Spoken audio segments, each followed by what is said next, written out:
こんにちは。日本語学習ポッドキャストへようこそ。皆さんこんにちは。日本語の旅へようこそ。僕はホストのレンです。今日のテーマは聞いただけで体がじんわり温かくなってくるようなそんなテーマです。ひなさん、今日もよろしくお願いします。こんにちは、ひなです。じんわり暖かくなるって言葉を聞いただけでもう肩の力が抜けました。今日は本当に癒されるテーマです。癒されるというのは心や体の疲れが取れて楽になるという意味です。リスナーの皆さん、ゆったりした気持ちで聞いてください。今日のテーマはズバリ温泉、そして温泉で使う日本語ボキャブラリーです。ズバリというのは遠回しにせず直接本題に入るときに使う口語表現です。ボキャブラリーというのは語彙、つまり言葉の知識、単語の集まりのことです。温泉は日本文化の象徴の一つで、世界中から観光客が訪れますよね。温泉は日本語で温泉、英語でも温泉としてそのまま使われることが増えています。温泉の温は温かい、泉は泉、つまり湧き出る水のことです。地下から自然に湧き出た温かいお湯のことで、湧き出るというのは地中から自然に流れ出てくることです。日本は火山国なので温泉が豊富なんです。火山国だから温泉が多いというのは面白いですよね。今日はその温泉の基礎知識から施設で使う語彙、マナー、そして温泉の種類まで実際に役立つ日本語をたっぷり学んでいきましょう。では早速始めましょう。まず温泉と銭湯の違いから。混同される方が多いので、混同というのは2つの異なるものを同じものだと間違えることです。温泉は天然の地下水が温められて湧き出たもので、法律上泉温が25度以上または特定の成分を含むものと定義されています。銭湯は人工的に沸かしたお湯の公共浴場のことです。法律で定義があるんですね。銭湯はお金を払って入る昔ながらの公衆浴場、近所の人たちが日常的に利用する場所ですよね。温泉は旅館やホテルに付属していることが多くて、観光の要素が強い。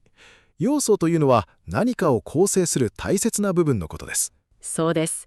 次に温泉施設の中の場所を表す語彙を紹介しましょう。浴場はお風呂全体のエリアのことです。脱衣所というのは服を脱いで体を洗う前に荷物を置く更衣室のことです。脱衣の脱は脱ぐ、衣は衣服、洋服のことです。洗い場という言葉もありますよね。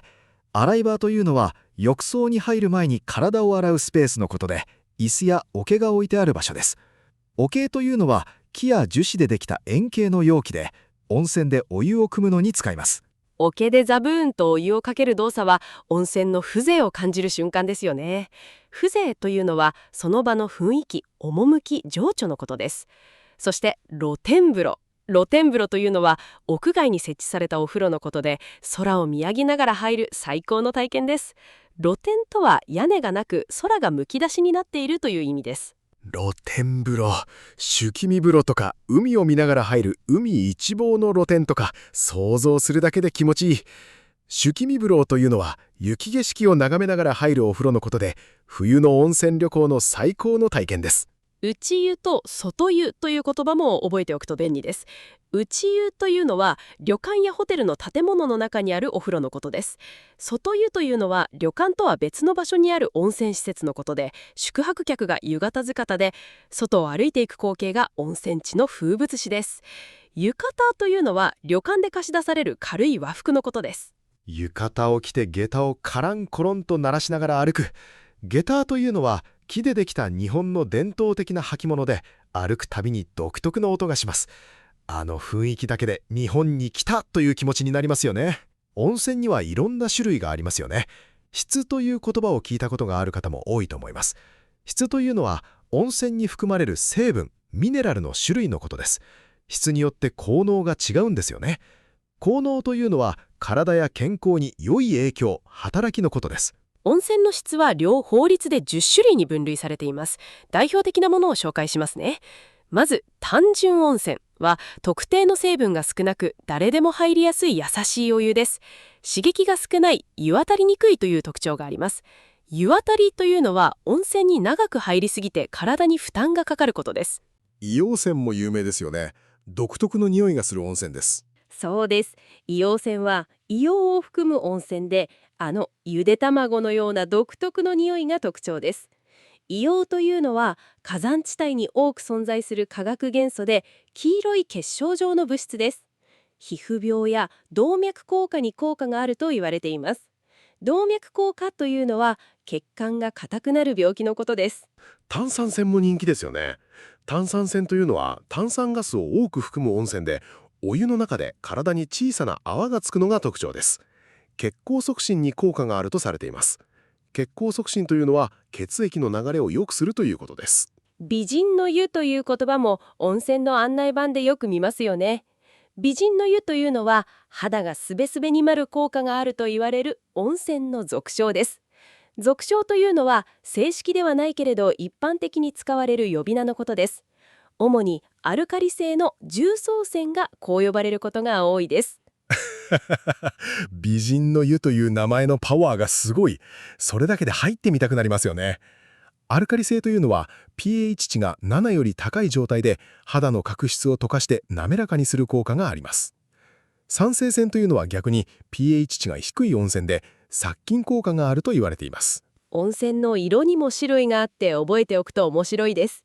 無色透明のものが多いですが、白濁したもの、青みがかったもの、赤茶色のものもあります。白濁というのは白く濁っているという意味です。草津温泉の白いお湯や別府温泉の青いコバルトブルーのお湯は特に有名です。温泉のマナーについても話しましょう。外国の方が初めて温泉に来た時に困る場面がいくつかありますよね。まず最も大きなカルチャーショックになるのがなだかで入ることですよね。日本の温泉は基本的に水着を着ずに裸で入ります。裸というのは衣服を着ていない状態なことです。これが外国の方に最初のハードルになることが多いです。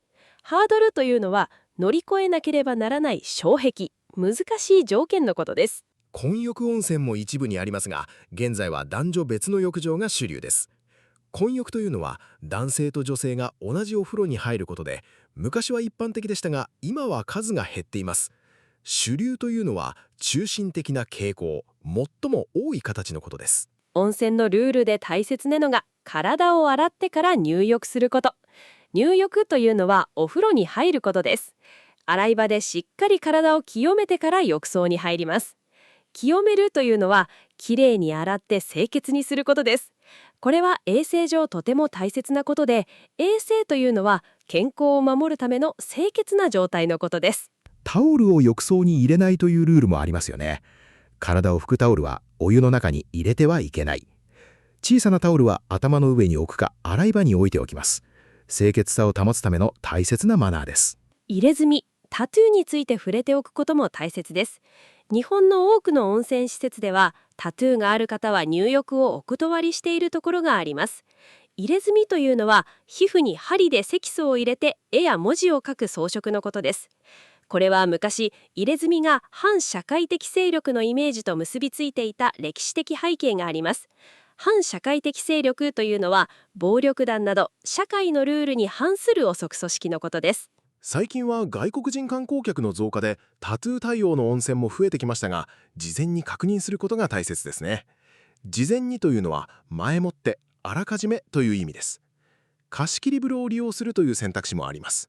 貸し切りというのは一定時間その場所を独占して使うことです。他のマナーも大声を出さない、走らない、髪が長い人は束ねる。これが基本的な温泉のルールです。束ねるというのはひとまとめにして縛ることです。そしてのぼせたら休憩する。のぼせるというのは長い温かいお湯に入りすぎて頭に血が上ってめまいがする状態です。無理は禁物です。禁物というのは絶対にしてはいけないことです。温泉施設で実際に使えるフレーズも学びましょう。まずチェックインの場面から。日帰り入浴はできますかという質問。日帰り入浴というのは宿泊せずにその日のうちに温泉だけ利用することです。多くの旅館や温泉施設で日帰り利用が可能です。大人一枚くださいは入浴券を買うときに使います。1枚というのはチケットや切符などを一つ数えるときの言い方です。タオルのレンタルはありますかも便利なフレーズです。レンタルというのはお金を払って一時的に借りることです。温泉にはバスタオルやフェイスタオルを貸し出してくれる施設も多いです。入浴中に使える表現はありますか？このお湯は何泉ですかと泉質を聞いたり、効能を教えてくださいと聞いたりする場面もありますよね。このお湯は熱いですか？ぬるいですか？という質問も実用的です。温泉での会話といえば、入浴している時に地元の人と自然と話が始まることも多いですよね。いいお湯ですねという一言が会話の入り口になります。いいお湯ですねは、このお湯は気持ちがいいですねという意味の温泉らしい挨拶表現です。いい湯だな、はははという、いい湯だなという有名な歌もありますよね。あの一節を知っているだけで、温泉好きの日本人から一気に親しみを持たれます。一節というのは、歌や物語の一部分のことです。日本の有名な温泉地も紹介しましょう。温泉地というのは、温泉が集まる観光地、地域のことです。まず、草津温泉は群馬県にある日本を代表する温泉地で、日本三名泉の一つです。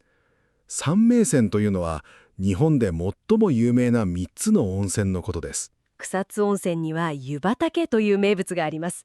湯畑というのは温泉の源泉が地面から湧いて出ている場所で、木の枠で囲まれた湯の花が舞う幻想的な風景が有名です。湯の花というのは温泉成分が固まってできる白い結晶のことです。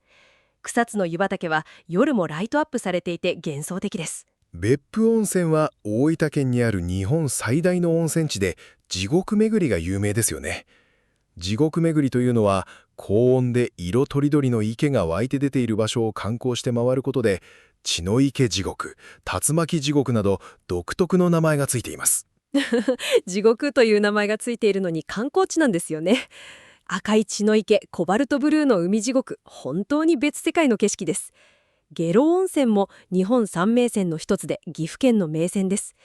美人の湯として知られるアルカリ性の柔らかいお湯が有名です。ゲロという地名も外国の方が聞いたらびっくりするかもしれませんね。しかし歴史ある温泉地です。箱根温泉は東京から近くてアクセスが良く、外国人旅行者にも非常に人気です。富士山を望める温泉もあって最高のロケーションです。ひなさん、忘れられない温泉体験を教えてください。パーズ。就職活動が終わった後に一人で東北の温泉旅館に行ったことがあります。就職活動というのは会社に就職するために面接や試験を受ける活動のことです。半年くらいずっと緊張し続けたのが終わって、初めて心からリラックスできた瞬間でした。その時の温泉体験はどんなものでしたか？夜中に一人で露天風呂に入ったんです。満天の星空の下で。満天の星空というのは空一面に星がびっしりと輝いている夜空のことです。遠くで虫の音がして、お湯の音がして、あの静寂の中でやっと終わったんだと実感できて、涙が出てきました。静寂というのは深くて完全な静けさのことです。温泉は体を癒すだけでなく、心を解放する場所でもあるんですね。解放するというのは、縛られていたものを自由にするという意味です。その瞬間の星空とお湯の温かさ、絶対に忘れられない記憶ですね。温泉は日本人の心のふるさとという言い方がありますが、まさにそれを体感した瞬間でした。ふるさとというのは生まれ育った場所、心が帰る場所のことです。どんなに疲れても温泉に入ると全部リセットされる気がします。リセットというのは初期状態に戻す、全部ゼロにするという意味です。ひなさん、恒例の素早い質問コーナーです。恒例というのは毎回行われる定番のという意味です。一言で答えてください。露天風呂と内風呂、どちらが好きですか？断然露天風呂。冬の雪見風呂が最高。断然というのは比べ物にならないほど圧倒的にという意味です。温泉上がりに飲みたいものは？瓶の牛乳。腰に手を当てて飲む。腰に手を当ててというのは片手を腰に添えるポーズのことで、温泉後の牛乳を飲む定番のポーズとして日本ではよく知られています。腰に手を当てて牛乳は温泉の様式美ですよね。様式美というのは決まった型に従った中にある独特の美しさのことです。はは。硫黄の匂いは好きですか？嫌いですか？大好き。あの匂いで本物の温泉に来たと感じます。最初は独特だと思っていたのに、今では嗅ぐと条件反射でリラックスします。条件反射というのはある刺激に対して自動的に体が反応することです。今日は温泉ボキャブラリーというテーマで、施設の語彙、寝室の種類、マナー、実用的なフレーズ、有名温泉地、そしてひなさんの感動的なエピソードまで本当に充実した内容でした。充実したというのは内容が豊かで満ち足りているという意味です。日本に来たらぜひ温泉を体験してください。最初は裸でというのに緊張するかもしれませんが、一度入ったら絶対にまた行きたくなります。湯の国日本の文化の真髄に触れる体験ですよ。真髄というのは物事の一番大切なエッセンス、核心のことです。いい湯だな。ひなさん、今日もありがとうございました。リスナーの皆さん、楽しんでいただけたら高評価、登録、シェアをよろしくお願いします。また次回お会いしましょう。さようなら。いい湯だなで締めるのが最高です。皆さん、さようなら。ゆっくり温まってくださいね。またお会いしましょう。